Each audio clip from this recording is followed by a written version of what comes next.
CM ಪತ್ನಿ ಹಾಗೂ CM ಆಪ್ತ ಸಚಿವ ಭೈರತಿ ಸುರೇಶ್ ಅವರಿಗೆ ನೋಟಿಸ್ ಸರ್ವ್ ಆಗಿರೋದ್ರ ಬಗ್ಗೆ ಡೀಟೇಲ್ಸ್ ಕೊಡ್ತಾ ಇದ್ವಿ ಮತ್ತು ಲೀಗಲ್ ಬ್ಯಾಟಲ್ ಹೆಂಗ್ ಕಂಟಿನ್ಯೂ ಆಗುತ್ತೆ ಅನ್ನೋದನ್ನ ಹೇಳ್ತಾ ಇದ್ವಿ. ಇನ್ನೊಂದ್ ಕಡೆಗೆ ಧಾರವಾಡದಲ್ಲಿ ಮೂಡಾ ಕೇಸ್ಗೆ ಸಂಬಂಧಪಟ್ಟಂತೆ ವಾದ ಪ್ರತಿವಾದ ಮುಂದುವರಿತಾ ಇದೆ. ಸ್ನೇಹಮಯಿ ಕೃಷ್ಣ ಅವರ ಪರ ವಕೀಲ ಕಾಲಾವಕಾಶವನ್ನ ಕೋರಿದ್ದಾರಂತೆ ಎಜಿ ಶಶಿಕಿರಣ್ ಶೆಟ್ಟಿ ಅವರು. ತಮ್ಮ ಅಪೀಲ್ ಅನ್ನ ಕಂಟಿನ್ಯೂ ಮಾಡೋದಕ್ಕೆ ಕಪಿಲ್ ಸಿಬ್ಬಲ್ ಬಂದಿಲ್ಲ ಅಂತ ಕಾಲಾವಕಾಶವನ್ನ ಕೌಂಟರ್ ಆರ್ಗ್ಯುಮೆಂಟ್ಗೋಸ್ಕರ ಕೇಳ್ತಾ ಇದ್ದಾರೆ. ಇಲ್ಲ ಇವತ್ತೇ ವಾದ ಮಂಡನೆ ಮಾಡಬೇಕು ಅಂತ ಕೋರ್ಟ್ ಡೈರೆಕ್ಷನ್ಸ್ ಕೊಟ್ಟಿದೆಯಂತೆ. ಸಿಬಿಐಗೆ ಯಾಕೆ ಕೊಡಬಾರದು ಅಂತ ನೀವು ವಾದ ಮಂಡಿಸಿ ಅಂತ ಕೇಳಿದಾರಂತೆ. ಎಜಿ ಶಶಿಕಿರಣ್ ಶೆಟ್ಟಿಗೆ ಜಡ್ಜ್ ಈ ಕುರಿತಂತೆ ಸೂಚನೆಯನ್ನು ಕೊಟ್ಟಿದ್ದಾರೆ. ಸಿಬಿಐ ಯಾಕೆ ಕೊಡಬಾರ್ದು, ನಿಮ್ದೇನಿದೆ ವಾದ ಅದನ್ನ ಇವತ್ತೇ ಮಾಡಿ, ಕೌಂಟರ್ ಆರ್ಗ್ಯುಮೆಂಟ್ ಇವತ್ತೇ ಮಾಡಿ ಅಂತ ಕೇಳಿದ್ದಾರೆ. ಇನ್ನೊಂದ್ ಕಡೆಗೆ ಸ್ನೇಹಮಯಿ ಕೃಷ್ಣ ಪರ ವಕೀಲ ಸುಪ್ರೀಂ ಕೋರ್ಟ್ನ ಕೆಲ ಆದೇಶಗಳನ್ನ ಕೋರ್ಟ್ ಮಾಡಿ ಯಾಕಾಗಿ ಸಿಬಿಐ ತನಿಖೆಗೆ ಕೊಡಬೇಕು ಅನ್ನೋದನ್ನ ವಾದ ಮುಗಿಸಿದ್ದಾರೆ. ಈಗ ಕೌಂಟರ್ ಆರ್ಗ್ಯುಮೆಂಟ್ ನ ಸರದಿ ಬಟ್ ಕಾಲಾವಕಾಶ ಕೇಳ್ತಾ ಇದ್ದಾರೆ. ಸಮಯವನ್ನ ಬೇಸಿಕಲಿ ಬೈ ಮಾಡೋದಕ್ಕೆ ಪ್ರಯತ್ನ ಪಡ್ತಾ ಇದ್ದಾರೆ. ಬಟ್ ಕೋರ್ಟ್ ಇದಕ್ಕೆ ಸೊಪ್ಪು ಹಾಕಿಲ್ಲ. ಸಿಬಿಐಗೆ ಯಾಕೆ ಕೊಡಬಾರ್ದು ಅಂತ ನೀವು ಇವಾಗ ವಾದವನ್ನು ಮಂಡಿಸಬೇಕು ಅಂತ ಸೂಚನೆಯನ್ನ ಕೊಟ್ಟಿದೆಯಂತೆ.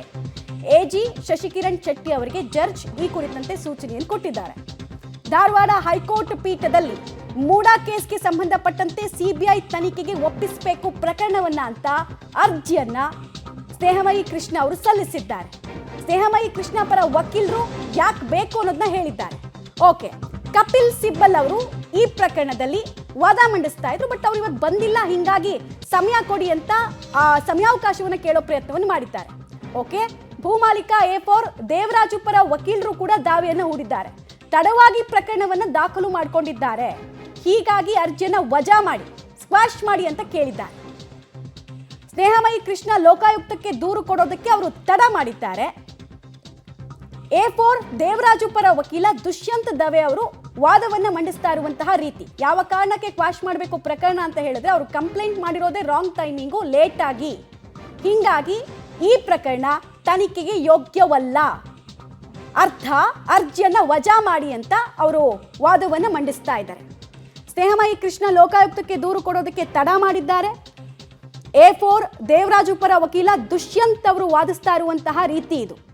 ಕಂಪ್ಲೇಂಟ್ ಲೇಟ್ ಆಗಿದೆ, ವಿಸಿಲ್ ಬ್ಲೋಯಿಂಗ್ ಕೆಲಸ ಲೇಟ್ ಆಗಿದೆ. ಸೊ ಇದು ಪ್ರಕರಣ ಸ್ಕ್ವಾಶಿಗೆ ಅರ್ಹವಾದಂತಹ ಪ್ರಕರಣ ಅನ್ನೋದನ್ನ ಕೋರ್ಟ್ಗೆ ಮನವರಿಕೆ ಮಾಡಿಕೊಡೋ ಪ್ರಯತ್ನವನ್ನ ಮಾಡ್ತಾ ಇದ್ದಾರೆ. ಸೊ ಕೋರ್ಟ್ ಈ ವಾದವನ್ನ ಯಾವ ರೀತಿ ನೋಡುತ್ತೆ ಅನ್ನೋದು ಕುತೂಹಲಕ್ಕೆ ಕಾರಣ ಆಗ್ತಾ ಇದೆ.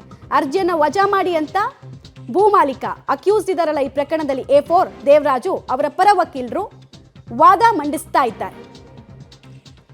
ಈ ಪ್ರಕರಣ ತನಿಖೆಗೆ ಯೋಗ್ಯವಲ್ಲದ ಪ್ರಕರಣ, ಕಾರಣ ಇಂತಿಂತದ್ದು ಅನ್ನೋದನ್ನ ಇವರು ಆರ್ಗ್ಯುಮೆಂಟ್ ಮಾಡ್ತಾ ಇರುವಂತಹ ರೀತಿ, ಆರ್ಗ್ಯುಮೆಂಟ್ನ ಆಂಗಲ್. ಅರ್ಜಿಯನ್ನ ವಜಾ ಮಾಡಬೇಕು, ಕಾರಣ ಇವರು ಲೋಕಾಯುಕ್ತಕ್ಕೆ ಕಂಪ್ಲೇಂಟ್ ಕೊಡೋದನ್ನೇ ತಡ ಮಾಡಿದ್ದಾರೆ. ಸ್ನೇಹಮಯಿ ಕೃಷ್ಣ ಅವರು ಲೋಕಾಯುಕ್ತಕ್ಕೆ ಕಂಪ್ಲೇಂಟ್ ಕೊಡೋದೇ ತಡ ಮಾಡಿದ್ದಾರೆ ಅಂತ. ಮತ್ತು ರಾಜ್ಯಪಾಲರು ಪ್ರಾಸಿಕ್ಯೂಷನ್ಗೆ ಅನುಮತಿ ನೀಡುವಾಗ ದೇವರಾಜು ಅವರ ವಾದವನ್ನ ಆಲಿಸಿಲ್ಲ. ಇದು A4 ದೇವರಾಜು ಪರ ವಕೀಲ ದುಷ್ಯಂತ್ ಅವರು ವಾದ ಮಂಡಿಸ್ತಾ ಇರುವಂತಹ ರೀತಿ. ರಾಜ್ಯಪಾಲರು ಪ್ರಾಸಿಕ್ಯೂಷನ್ಗೆ ಅನುಮತಿ ಕೊಟ್ಟಾಗ ನಮ್ಮ ಕಡೆಯ ನನ್ನ ಕಕ್ಷಿದಾರನ ವಾದವನ್ನ ಆಲಿಸಿಲ್ಲ, ವಾದವನ್ನ ಕೇಳಿಲ್ಲ. ರಾಜ್ಯಪಾಲರು ಪ್ರಾಸಿಕ್ಯೂಷನ್ಗೆ ಕೊಟ್ಟಿದ್ದು ಸರಿ ಇದೆ ಅಂತ ಕೋರ್ಟ್ ಡೈರೆಕ್ಷನ್ ಮಾಡ್ತಲ್ಲ, ಅದೆಲ್ಲದಕ್ಕೂ ಕೂಡ ಈಗ ಇವರು ಕೌಂಟರ್ ಆರ್ಗ್ಯುಮೆಂಟ್ ಅನ್ನ ಮಾಡ್ತಾ ಇದ್ದಾರೆ. ಪ್ರಾಸಿಕ್ಯೂಷನ್ನ ಅನುಮತಿ ಕೊಡಬೇಕಾದ್ರೆ ಭೂಮಾಲೀಕ ಯಾರಿದ್ರು ಅವ್ರ ಹತ್ರ ಕೂಡ ಕೇಳಬೇಕಾಗಿತ್ತು. ಬಟ್ ಇಲ್ಲಿ ಲೀಗಲ್ ಪ್ರೊಸೀಜರ್ಗಳ ಲ್ಯಾಪ್ಸ್ ಆಗಿದೆ, ಪ್ರೊಸೀಜರಲ್ ಲ್ಯಾಪ್ಸ್ ಆಗಿದೆ ಅನ್ನೋದು ದುಷ್ಯಂತ್ ದವೆ ಅವರ ವಾದದ ಒಳ ಅರ್ಥ.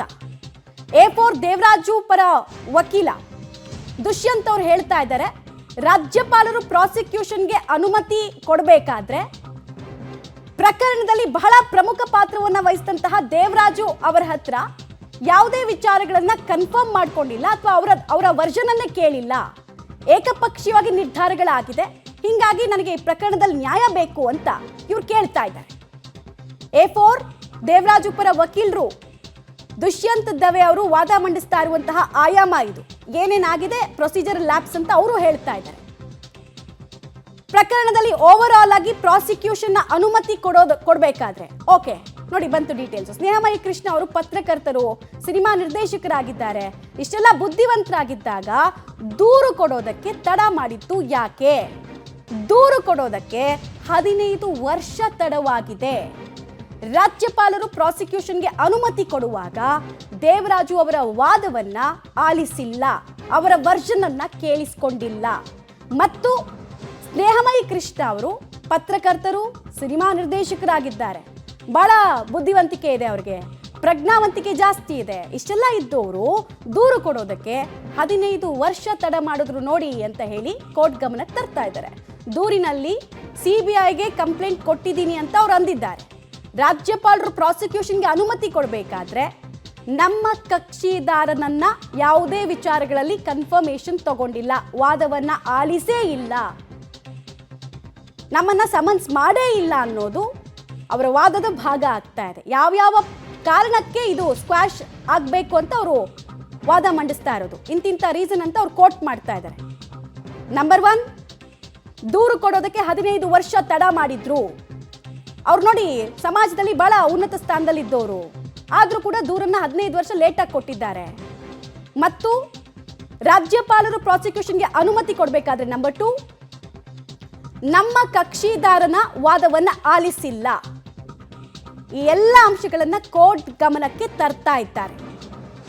ಪ್ರಕರಣ ನಡೆದಿದ್ದು ಯಾವಾಗ, ಇವ್ರು ಕಂಪ್ಲೇಂಟ್ ಕೊಟ್ಟಿದ್ದು ಯಾವಾಗ, ಇಷ್ಟೊಂದು ವರ್ಷ ಬೇಕಾಯ್ತಾ ಕಂಪ್ಲೇಂಟ್ ಕೊಡೋದಕ್ಕೆ ಅನ್ನೋದು ದೇವರಾಜು ಅವರ ಪರ ವಕೀಲ ದುಷ್ಯಂತ್ ಅವರು ಪ್ರಶ್ನೆಯನ್ನ ರೈಸ್ ಮಾಡ್ತಾ ಇದ್ದಾರೆ. ಲೇಟ್ ಆಗಿದೆ ನೋಡಿ ಇಲ್ಲಿ.